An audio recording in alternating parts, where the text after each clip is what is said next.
Today, I am pleased to introduce Melba Newsome.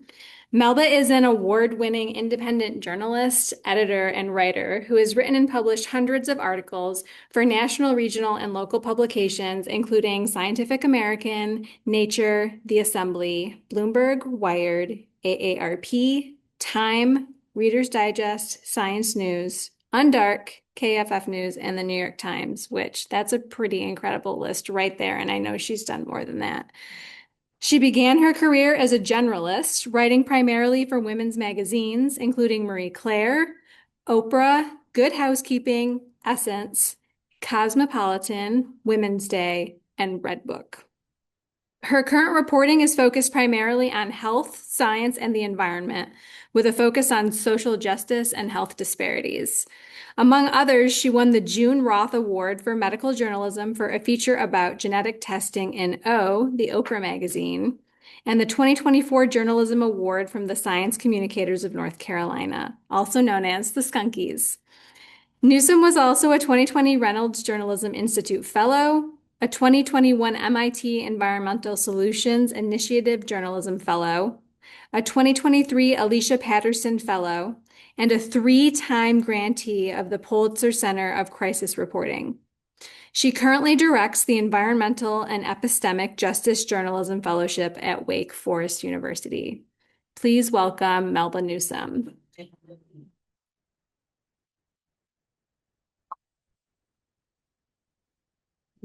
Great, thank you, thank you. Okay, so thank you everybody for being here, and thank you all for inviting me to be here. I meant to bring my skunk, my trophy. I did. I've been complaining about my bad packing. I went off and left all kinds of stuff, including the dress that I was supposed to wear tonight. But I also left my little skunk trophy because I was telling Alyssa that when I found out I'd won, I'm like expecting to get one of those little, trophies that you order that's so generic and everything. And then when I saw the skunk thing, I was so pleased. I was telling everybody, look at this gorgeous trophy that I got, and it's sitting on the bookshelf in my office. So that's how important it is to me, and how unique that award was for me. And we can share the story that won it if you're interested later. So I want to talk a little bit about my journey as a freelancer, as an independent journalist. I like to say, some people say you shouldn't call yourself a freelancer because that means you don't have a job. And I'm like, yeah, the folks who have jobs don't have jobs these days, so I'm not embarrassed about that. So I started out, this is my second career. I didn't initially, I majored in English, and I didn't, so when I got ready to graduate, I was going, oh my God, who's going to pay me to diagram sentences?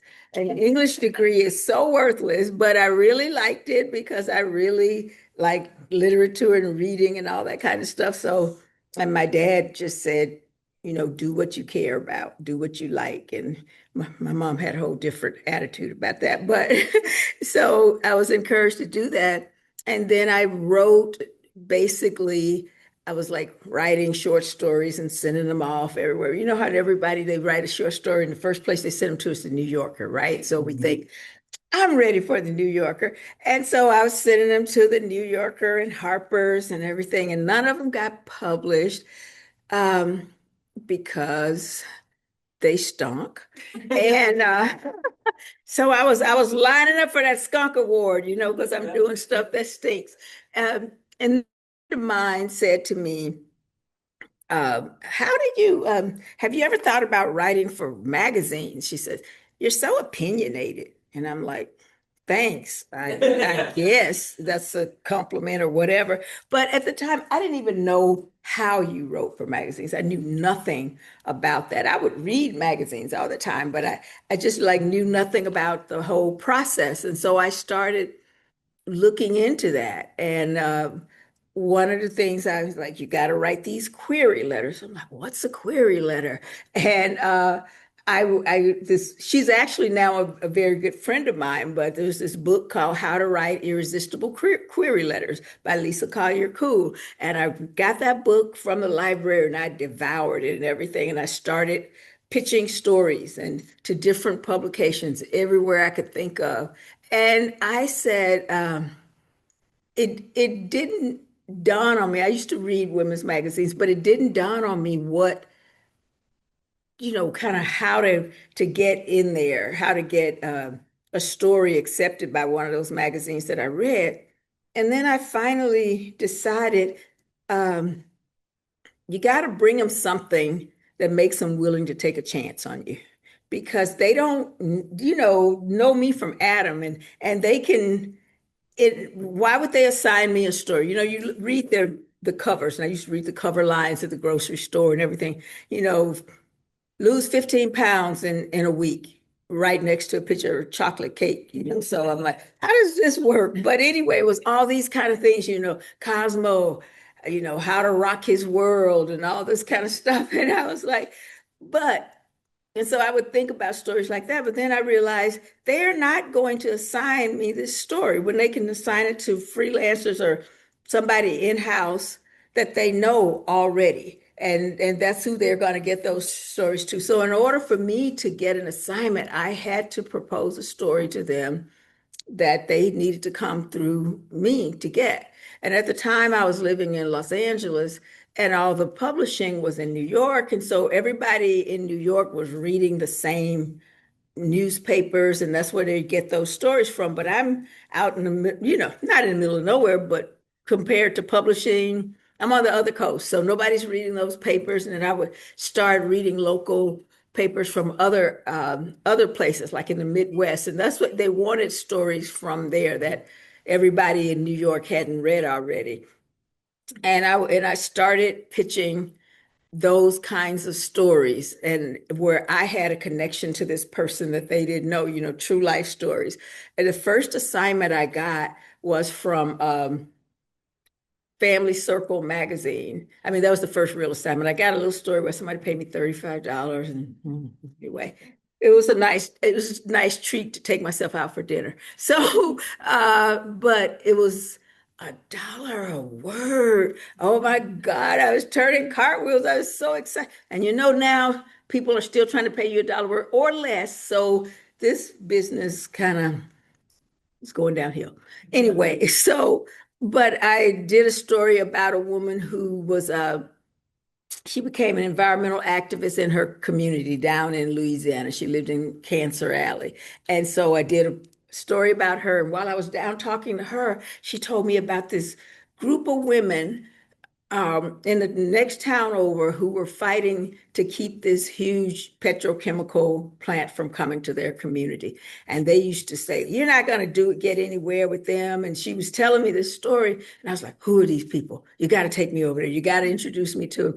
And it was the most they had gotten no publication. I mean, no, what do you call it? They had gotten any publicity for their act. Nobody would take on their charge because they were like, you cannot fight City Hall. In this place, it was the state government and everything. And they used to call them 7 Catholic women, pejoratively. But they stood up and I did a story about them and it was on like 60 Minutes too. And then it became a Lifetime movie, but it was such an inspiring story. And they stopped the petrochemical plant from coming down there. But so anyway, but that was kind of why I got into doing these kind of people stories. And I remember I had been trying to get into Marie Claire for a long time, and I'm sending stories and I get rejected. And then I found this story on the local news about this woman who had spent 6 months in a harem for the Sultan of Brunei. And I almost like broke my neck getting out of bed to get a pencil so I could write it down. And I tracked her down. And the next morning I sent the pitch off to Marie Claire. And before I could press send, my phone was ringing. She was like, do you really have somebody? Do you really, because Marie Claire's international and this was just fit all the things. And the woman was really pretty and it was just the perfect package. So that became my way into them. And I wrote for them for years. And so when I talk about should you, and when folks ask, how have you survived at this for 30 years? And I think there are some kind of, I wouldn't say tricks of the trade, but some things that help you. And one of the things that helped me was um, I didn't specialize on a kind of thing. Like right now, I consider myself a science, health, and environmental journalist. At that time, I was a specialist as a generalist, but mostly for women's magazines, writing those true life stories. And that was it for, that was a big deal for those magazines like Lifetime, Cosmo, Glamour, and it was just the craziest and the wackiest they were, the better you had a chance of getting published. And I would say that was one of the things that really, and I kind of developed a reputation, and editors would call me and they go, "We're looking for somebody who's got two heads and, and walked around the world backwards." And I'm like, "I'm your girl. I can find her. I can find her." But those kinds of stories, like a woman, this was years ago, she says, and the caption was, "I left my husband for a serial killer." True story. Crazy as, and I'm interviewing her, and she's like, "Melba, don't make me sound like a loony bin." I'm like, "Honey, you got that covered all by yourself, right?" So, but those kinds of stories, and just somebody who survived the first bombing of the SS Cole before anybody knew who Osama bin Laden was, told her story. But those were the kinds of stories that I did for women's magazines. But also, like I said, I wrote a lot for like serious narratives for publications that did it, like about false confessions for true crimes, false confessions for Oprah, and different things like that. And so the change came for me becoming more in science and health. And I did write health stories, but they're mostly like true life health stories about somebody battling cancer and doing that, and coming out well on the other side of that. So I'm trying to keep a watch on the clock. And you can give me what time is it? Oh, ooh, I'm gonna hurry up. Okay, so when I think about what to tell people, there are some tips, and I'm like, so make the most of you as far as being a freelancer. Make the most of your research and your story, what you learn in doing a story. If you go and do um, sometimes you have so much left over from doing a story, and it can't all fit into this one story you're doing. But find other ways to publish that, because otherwise you just spent all of this time and you just get one story out of it. And now what they want to pay you, you cannot make a living on that. Or, I mean, some pay pretty well, but I would say you get a lot out of it. For instance, let's see, this I write a lot of like environmental stuff. And then I would say in the wood pellet industry, everybody here, your science writers are familiar with that. I did, uh, I still kind of write tangentially about it because I cover like environmental justice issue. But for Nature, the journal Nature, I did a story about the science of the wood pellet industry. And basically, it's all BS. They tell you this is clean energy. That's not true. And because burning wood has more emissions than than coal. So, and then the way that we get them, that we process them. And then I did a story on the environmental justice angle of that for Christian Science Monitor, and went into this little community out east where they're harvested and have the plants and the dust and pollution and everything and the noise that the people have to live with, while they are always cited in communities of color or communities where what they call tier one communities, where the people are very poor and have no power to speak back. And then I did a profile of Derb Carter, who's the lead attorney at the Southern Environmental Law, what is it? Southern Environmental Law Center.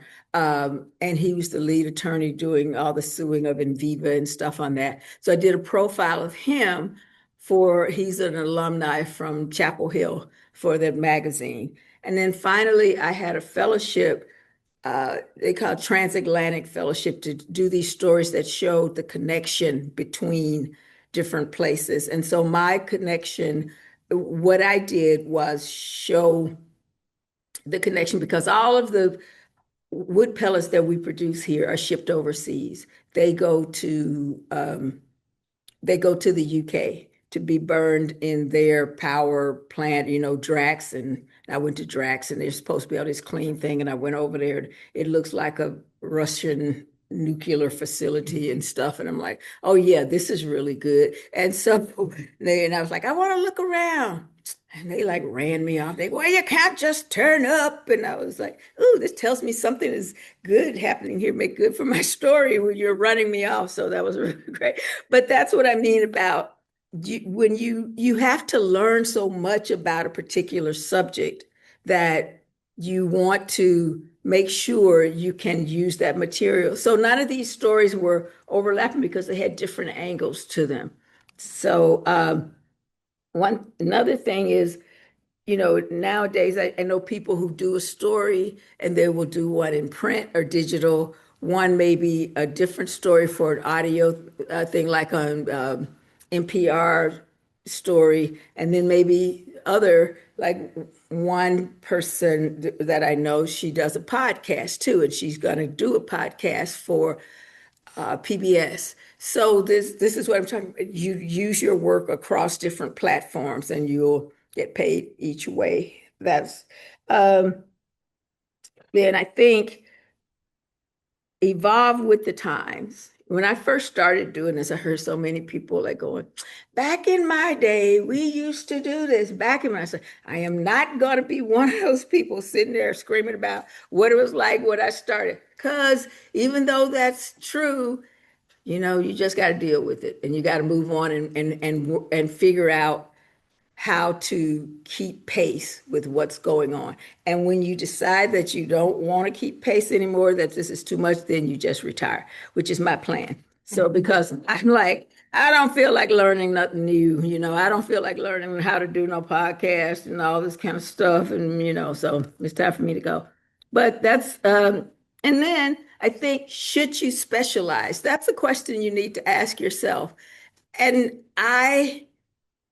when I was saying I worked for women's magazines, I specialized in kind of dramatic narratives and the health things. And that helped me a lot being to get more work because people would call me about work and then it helped me to know where to look for different stories, that kind of thing. So that was really helpful. And you should decide yourself. But most of y'all are science writers. So I think that's kind of special enough. You come across different stories and how do you want to do it? But it's up to you. You can also just think of different places where you can find um, you know, this science story that you find, this may be a great story for Bicycling magazine. If you're talking to this person and they tell you about their training or all kinds of things. But I think the important thing is to get as much as mileage as you can out of your research and out of your specialty, because that's really important. And for what I started, give them what they need. You gotta you can't just browbeat them. I want to write a story on, birds who fly backwards or whatever.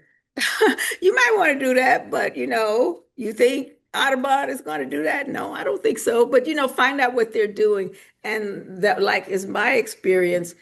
This is what they're looking for. And just you be their go-to person, or at least show that you can be their go-to person. So and the thing about what we all know is it's the core of being a successful freelancer is pitching. That's the pitching. So, and a lot of people hate it. I choose to tell this story that I love pitching. I love pitching stories.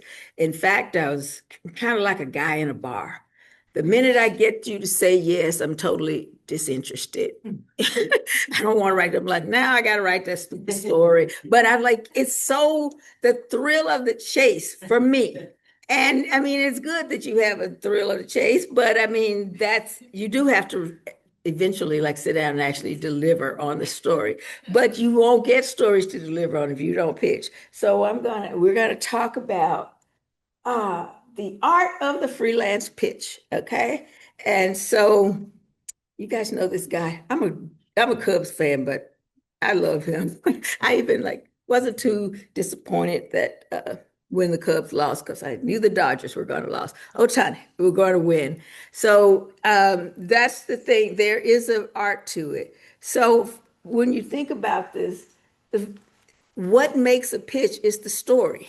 So stories are everywhere, right? So your personal experience, observing the world around you, following the news, and reading widely. I'll go through them. We can get more in detail because I want to leave quite a bit of time for discussion and question and answer.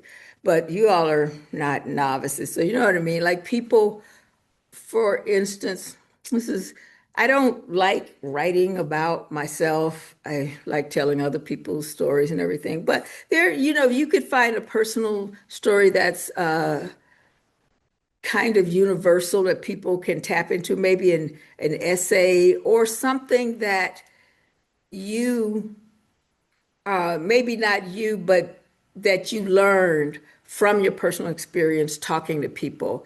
And so, like, for instance, I came across this, it's kind of like a trend, people becoming expats. A lot of Black Americans are becoming expats. And so I'm doing something for a magazine about that and what's motivating that, because I have friends who decided to leave the country and why are they doing that? And a lot of them say, it just doesn't feel like a welcoming country to me anymore. I feel like a stranger in my own country. But that's kind of a trend story, and it's something that came from your own experience. So, like I say, follow the news and then read a lot. And I don't mean just reading the New York Times because everybody else is reading that, but the local stuff, or I think social media has changed a lot. So we were talking about science. Find the science angle in the story. And then, oh, did we share our thing? Is our screen shared? I'm sorry, are they able to see this? Okay, good. Okay. And then the science angle in the story, and then pinpoint the story in the science. A great example of that would be like during the pandemic, people were making sourdough bread, right? I always say I love to cook.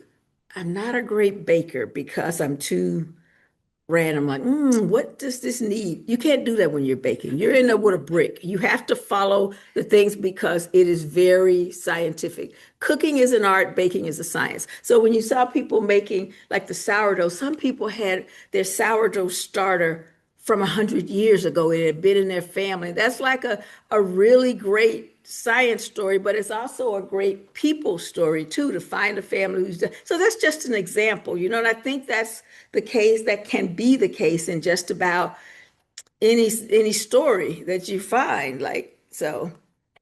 And then turning the story into a pitch. So you identify the core elements, a compelling hook, a central conflict, and the whys. Why now? Why you as far as the publication is concerned, and why me? Why should you do it as a publication? And why should you ask me to, why should you allow me to do that? And I tell people that you got to know the story. So folks always say, oh, it's too complicated. I can't put it in a sentence. When you pitch a story, you got to send an email. You got like 10 seconds to grab their attention, or else they are moving on to the next person. So you have to be able to tell what your story is in one sentence. And I tell folks, if you don't know what your story is in one sentence yet, you're not ready to pitch it. You need to hone it down. And they're like, you can't do that because it's really complicated. And I was like, I can tell you what Black Panther is, Color Purple, Lord of the Rings, and The Godfather is about in one sentence. And so these are pretty hefty things. So we'll go to that on our next slide, and you can see this. I'll share this with you. But when we're, let's see here. Okay, so this is just an example. Okay, I'll go with Lord of the Rings. A hobbit must destroy a powerful ring to prevent it from being used by an evil Dark Lord. That's what the whole thing is about. And so you kind of, if you can do the Lord of the Ring in one sentence, you can do your story in one sentence. So think about that. But and this is kind of The Godfather, one of my favorite movies. Okay, so now these are things we'll share this with you so you can see. But this is about pitches and then the stories that came out of it. So like the Shinnecock tribe, my Alicia Patterson Fellowship was talking, I did a series on displacement by climate change of people of color, how they're being displaced. And so the Shinnecock tribes, uh, they have this land in the Hamptons of all places. And so you know how you can imagine how much folks want that land, right? And want them to, so they are being threatened by development and being threatened by climate change because it's right there on the peninsula. And how long have they been there? And there are just a few people there left. Okay, so this is a story that I went to Panama just because it was really cold, and I was like, I need to warm up. So we went down there, and I went to found this island they call it San Blas Islands, where these indigenous people live, and they have lived there, and they've kind of now they are trying to move because they're being displaced by climate change. Their islands are going underwater. And so this whole thing about how different places are coping with their displacement, like I said. Okay, so then we're talking. So this is what everybody wants you to practice on is sharing, developing your idea into a pitch. And we can talk about this later when we have the discussion about what do you think you're going to pitch, and then how would you shape that? What's your idea, and how would you shape that into something to attract attention of an editor, and then ultimately lead to an assignment? Because attention is one thing, but the money is in the assignment. So um, this is something when you're talking about what are the steps to get there. So you want to identify and study a targeted publication. You know, clearly read the guidelines, delve into the content. Don't just skim it, and identify its interest and find the appropriate editor. Those are things that you need to start, whether it's something that you're pitching a digital publication or one of the few remaining print publications, but know the difference. I used to, when I was writing for different women's magazines, people think they're all the same. They're not. It's very subtle, but there's a difference, and they will know that if for instance, we were talking about Cosmo and Redbook. Okay, Cosmopolitan is all about, how to trap a man and how to, what to do in bed and all this kind of stuff. Red Book was that, but it was for married women. And so you pitch a story about a married woman to Red Book and her experience, and a single woman to Cosmo. But that's what I mean about those differences that we think are kind of trivial, but the editor will know, and it will impact, the difference between Glamour and Cosmo. Glamour was more of a focusing on kind of deep, serious issues for the most part about it was a what do you call it? What do you call when the women are it's more of a feminist publication. Cosmo was just like how to get laid. Okay.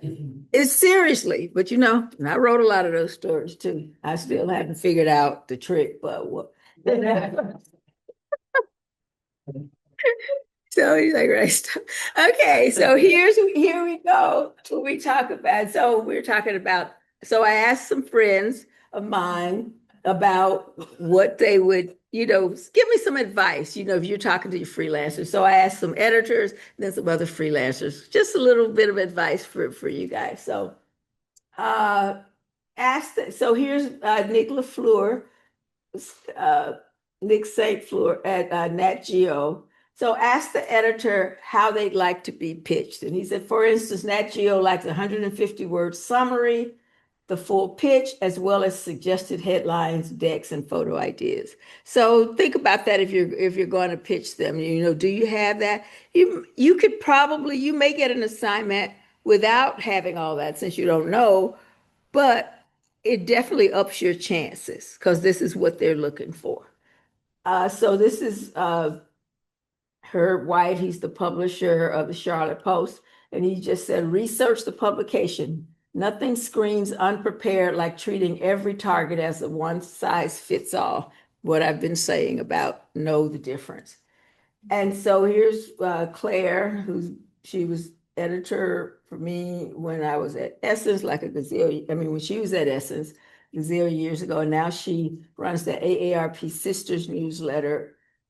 She said your first pitch needs to show how you think, create, and that you understand something about the publication. There is a higher bar for the first pitch because you're introducing, like you say, making a good first introducing yourself and you want to make a good first impression. If you've been writing for them a while, like I said to her, well, she's like, you would do some stuff for us again. I'm like, I'm trying to retire. And so but it was the story about the expats. And because I know another friend, she's like, great, let's do that, So, and then here's Phoebe Zerk, who's the former director of journalism at Wake Forest. Start reporting. Okay, even without an assignment. Yeah, that's kind of like free-porting. And take the reporting one step at a time, and you're more likely to snag an assignment. So I don't know whose typo that is. Mine. Yeah.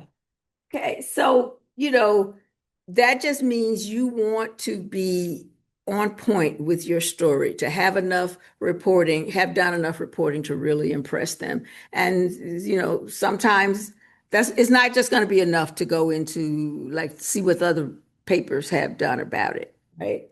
So then this is Emily Labor Warren, Director of Health and Science Reporting Program at the Newmark Graduate School of Journalism. Find a publication with an ongoing need for a certain kind of story and pitch, pitch, pitch. So that's what I was saying. Like find out what they need, what they want from freelancers and stuff, and give it to them. And this is Will, who's a colleague. He's the environmental reporter for North Carolina Health News. Freelancing requires strong writing skills and solid business sense. And unlike staffers, freelancers have to find their own assignments, pitch regularly, negotiate rates, and stay organized while constantly looking for the next job. And so it is a lot of juggling that goes on. And what I always tell people is that you have to treat it like a business. You can't just think of, I mean, you can if you just want to like make a little extra money for vacation or something. But if you want to do this and be successful and be able to sustain yourself, you have to think of it in terms of what would you do in the business, pitching every day. I mean, pitching a lot, spending a lot of time. When I first started off, I spent so much time in the library and in bookstores reading magazines, going through all of the different magazines and trying to see what they made different. And then just always be pitching. And I think that's the key component to being successful. Always be pitching. Okay, so that's it. And thank you so much. And let's take questions and stuff. Okay.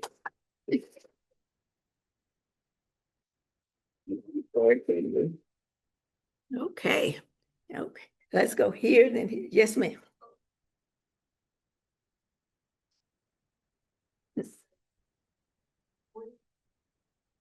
Yeah.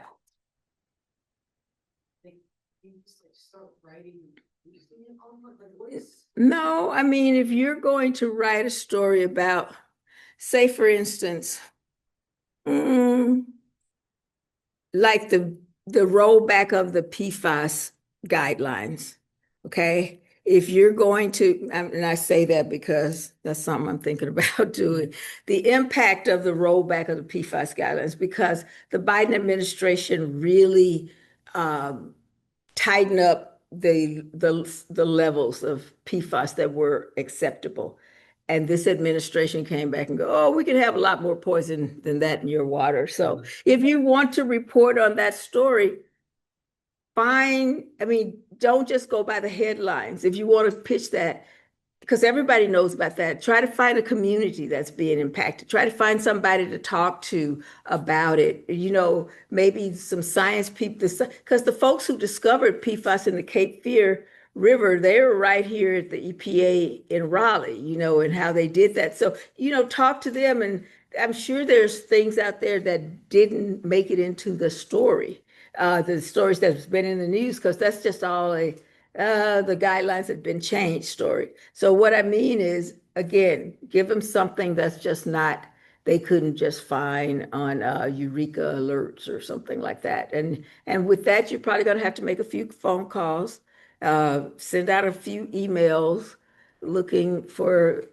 that. Like I've been asked to pursue a story about people who lost their health insurance because the subsidies weren't extended.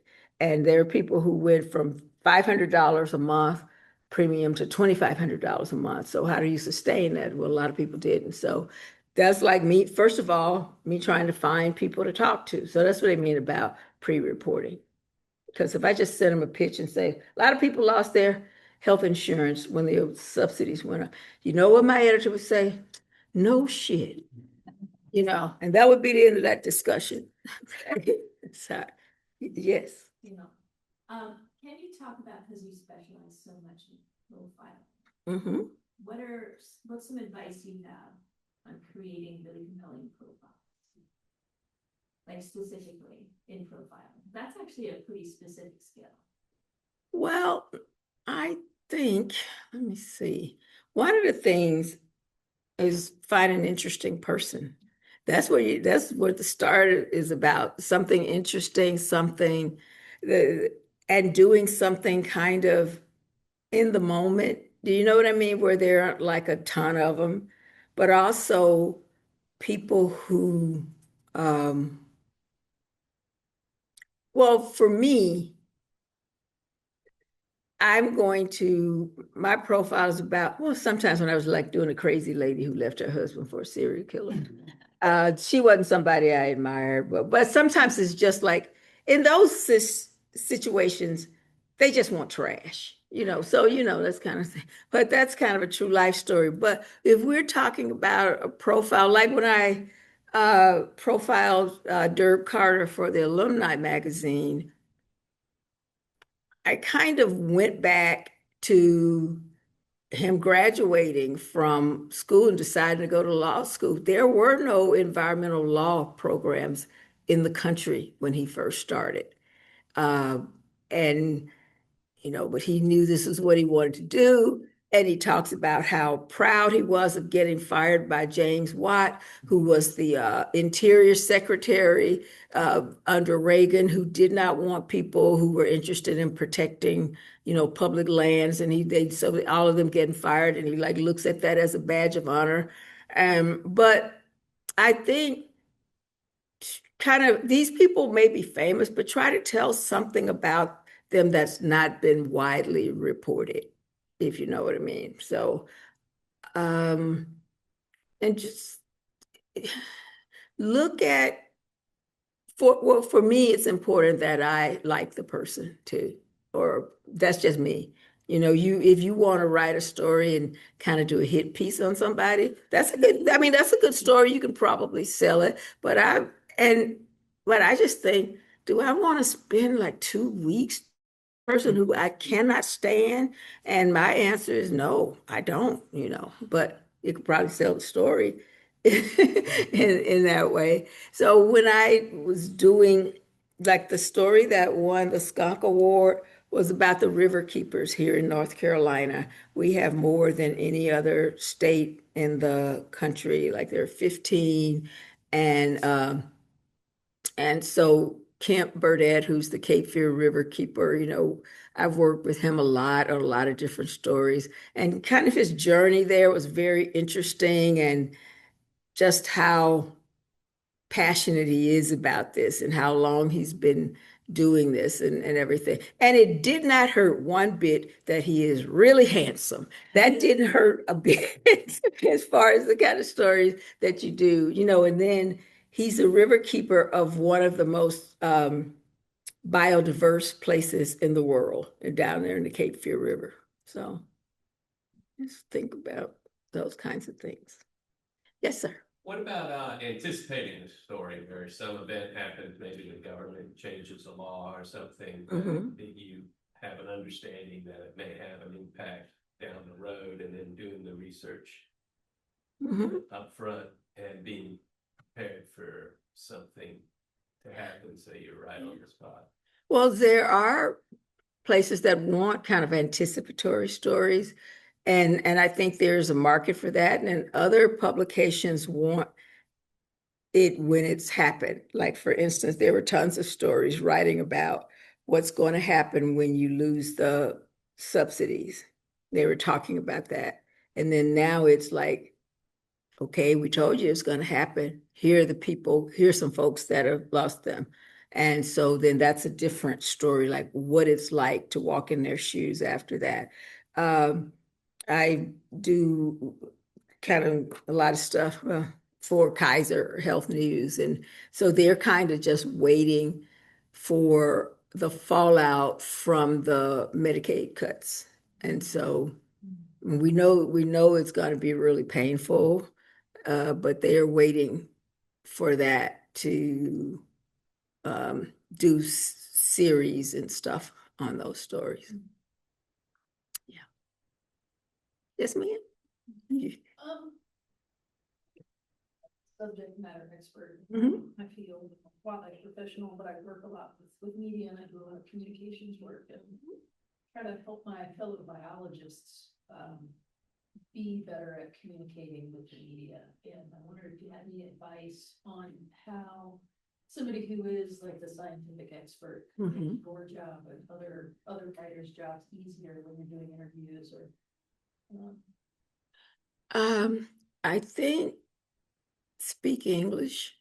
I'm serious about that. I have talked to folk, and I'm not the dumbest person in the world. And I've gotten through that conversation. I didn't have a clue what they were talking about. So just think, when you're trying to convey your story or get something out there, how would you, if you were at Thanksgiving dinner with your family, how would you listen what happened, how we found this? You know what I'm saying? And a lot of folks think, well, I paid all this money for this degree, so I'm not going to talk down, and I want to show how smart I am. Well, that's fine, but I'm going to tell you who you're going to be telling that story to. Nobody except your own folks, because they don't understand it. You got to make it relatable. And that's one thing, because I do interview a lot of scientists and doctors and things like that. And the ones that I go back to are the ones who know how to tell a story. And I think they've been practiced in this, this is great, but you're going to get quoted a lot, and you're going to get called on a lot if you know how to give a good interview. And what that means is just talking to people where they are, and not just thinking this is not for, of course, you're going to talk differently to Nature Journal than you will to Time Magazine. So think about that, your audience, and make sure that the person that is interviewing you can follow what you're saying. And the storytelling, okay? That's what's the story in this? Like, for instance, when they figured out, okay, they were trying to figure out, I'm sure you guys have probably heard, is what was killing the salmon in the Pacific Northwest? What was killing them before they had a chance to spawn? And it took like 10 years of research, and they finally figured out it was the tires. It's the stuff that comes off your tires when you go. And so all the stuff would come off the tires, get washed into the basin, and that was it. And I mean, it's a really complicated story, but everybody's got tires. Everybody drives, and then when you put it like this is what's happening, water runoff and all this kind of stuff, and how important it is to uh, protect that stuff from getting into, the rivers and the lakes and stuff like that. So complicated story, but a very interesting story, and one that everybody could understand. Yeah. Okay, wait, let's see. Go here and then here. Okay. And then you. Yeah. Curious, since you shared some of the hand wringing about your industry rates are stagnating, and if I have to learn another new thing, I'm gonna retire. Journalists, more and more journalists getting laid off or moving into PR and et cetera, et cetera. Is there anything good and hopeful? Like, are there opportunities that are cool that you couldn't have imagined 30 years ago? Or like, what would you say to someone earlier in your career? Don't. I mean, I hate to say this, but it's so much, the news is so bleak. And then in addition to what we're going through as far as like freelancing and them cutting rates, when we're talking about not adjusted for inflation or whatever, but I would say like 2007, 2008, I made significantly more per word than I do now.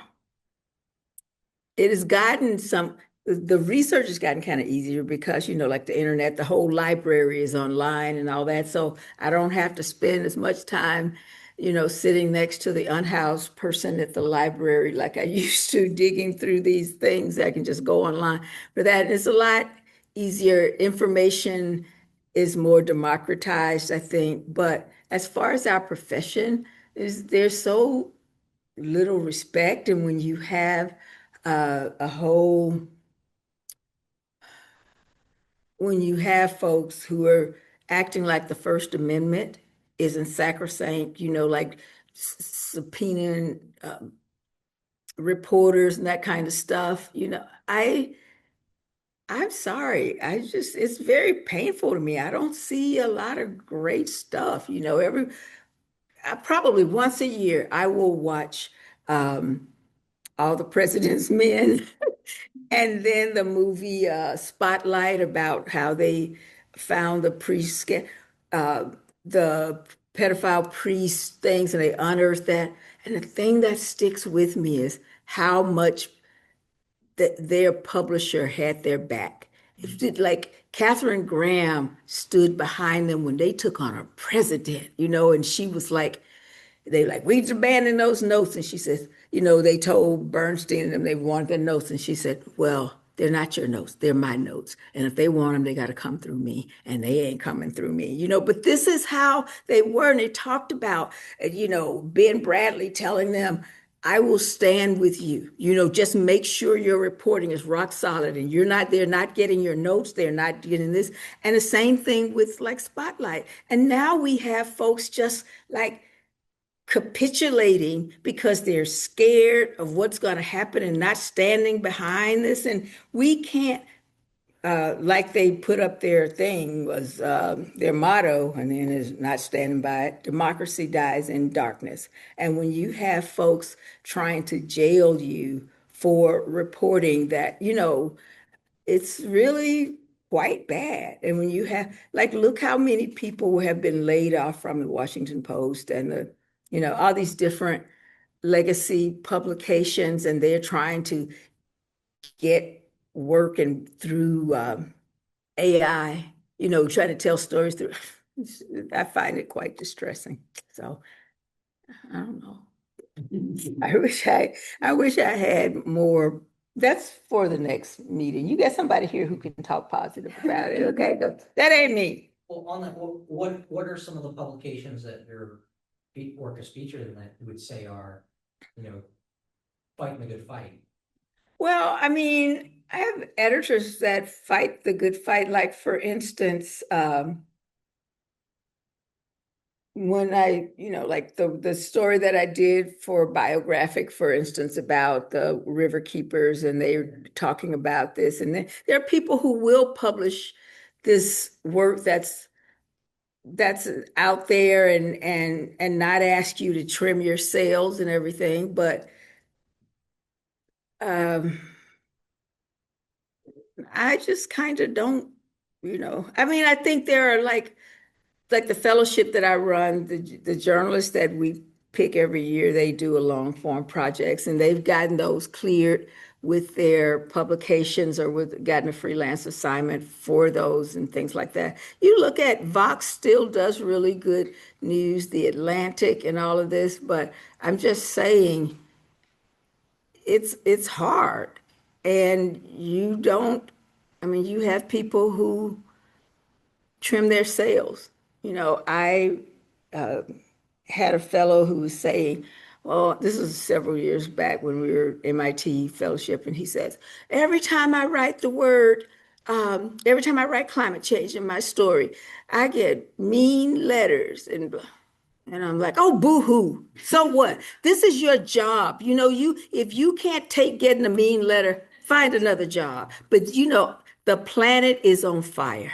And if we sit here and act like something else is going on, or act like the science is an absolute rock solid on this, that there's another side, we are not doing our job. Our job isn't to make people comfortable. And, you know, what they say, afflict the comfortable or whatever, but this is not our job. Our job is to tell the truth and to inform people. So I just think there are publications that will still let you publish that. And as a freelancer, I kind of, if I'm going to pitch, that's who I'm going to pitch to. And if they don't want you, they don't want you to tell the truth, then they want to sign it, And I'm like, good riddance. That. Okay, wait, I have this. Yes, ma'am. And then yeah. Big tunnel show. We probably need that.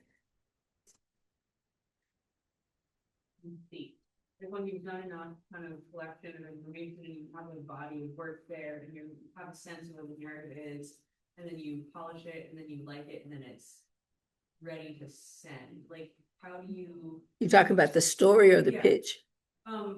Never send the full story. What? Never send the full story.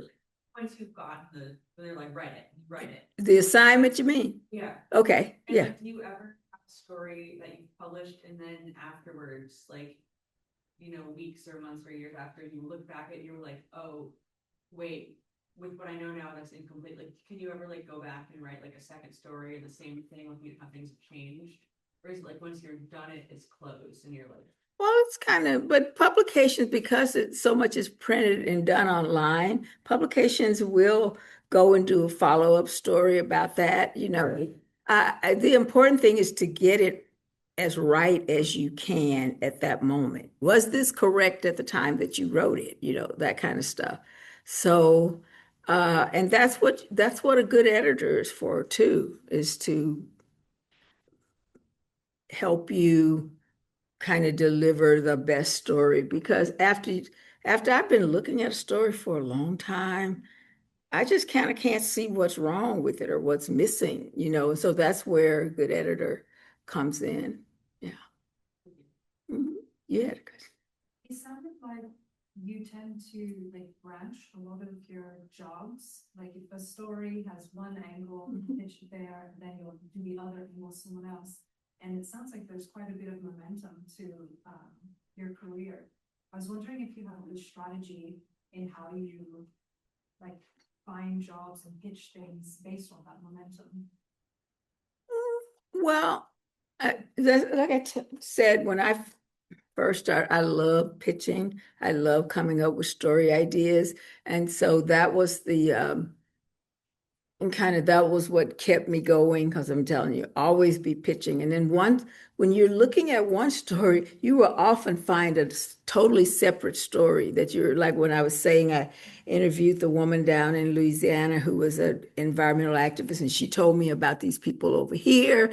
And then, one thing leads to another. So just don't be so blinded on the story that you're on that you'll completely overlook something else because I'll be talking to somebody about something and I hear, oh, what did you say? What, because it sounds like a really good, another good story. But just keep your eyes open wherever you are. And then the more you learn about something, the more opportunities that you have to write about it. Like, for instance, with the wood pellet thing, like I've written about that a lot. And I really don't pitch that much anymore. Mostly, folks will come to me, but I don't really pitch that much. I focus on the fellowship that I run, trying to help put other journalists into the pipeline. And folks will come, but it's like just talking to my friends and see uh, how the Black expat move is expanding. So like that's a story, that's a trend story. It's not necessarily a science story, but it's a, kind of culture, just trend story. And I'm like, I can do that. That's not going to take me that long to do it. So that's how I think. So we got time for One, okay, one more time. Yes, ma'am. you say you don't pitch much anymore, but you used to. So is there ever a pitch that you proposed that never went anywhere that you really meant? Yeah. That's absolutely. My friend Lisa and I, who I told you about, wrote the book How to Write Irresistible Query Letters. And if you look back at the women's magazines, you would find her. She was really prolific and all this. And when we became friends, we would help each other. Like, I found this story. Where do you think this should go? Like talking about story ideas and helping each other. And one day we did we figured it out. My best. I never, so I need to ask Otani about this. What's the best pitching average you're ever going to have? I never got above 60%, and I don't know anybody else who has. And my editor at Undark was saying to me, that's a really high bar as far as selling 60% of your stories. So you need to be prepared that you won't sell everything. So sometimes it means you have to switch it around and tell it from a different perspective or something, or sometimes you just wait. But that's why you got to keep a lot of ideas in the hopper and just don't get fixated on one thing. Well, I got to sell this story. You may sell it later, but if you want to make a living, you got to move on, to something that may be more fruitful or potentially fruitful for you.